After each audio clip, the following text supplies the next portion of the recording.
¿Qué disco puedes recomendar de The Pogues? El que traiga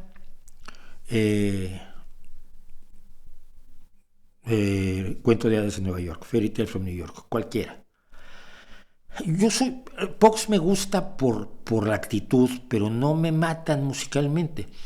Quizás por esto. Una vez hay un vídeo, y lo pueden ver ustedes en YouTube. Es el vídeo de The Pogues y los Irish Ramblers, me parece que sí. Y está este cantante cuyo nombre, si no olvido un nombre, ya saben que no funcionan los streamings. El cantante de Irish Ramblers, un hombre de barba, un irlandés brutal, de ojos azules. Lo estoy viendo y no me acuerdo de su nombre ahora, me voy a acordar de la hora.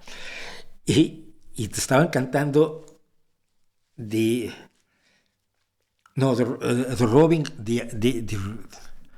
Irish Rover. La canción de Irish Rover, un clásico de la música folclórica, de la música tradicional de Irlanda.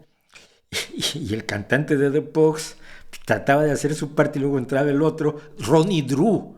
Entraba Ronnie Drew con esa voz y esa presencia que tiene con la mano en el bolsillo y cantando y mirando hacia al micrófono, y Ronnie Drew te destrozaba, decías, esto es maravilloso, es una gloria poder ver a este hombre jugando. Y entonces el cantante de The Pogues, el de los dientes, no me acuerdo ahora cómo se llama él, metía la mano en el bolsillo y trataba de imitar a Ronnie Drew, y pues era como un niño como un niño con su pelotita de baloncesto mirando a Michael Jordan o a LeBron James o a Steph Curry mirándolo así diciendo, somos iguales, ¿verdad? Y los otros le dicen que sí, porque pues, pobrecito.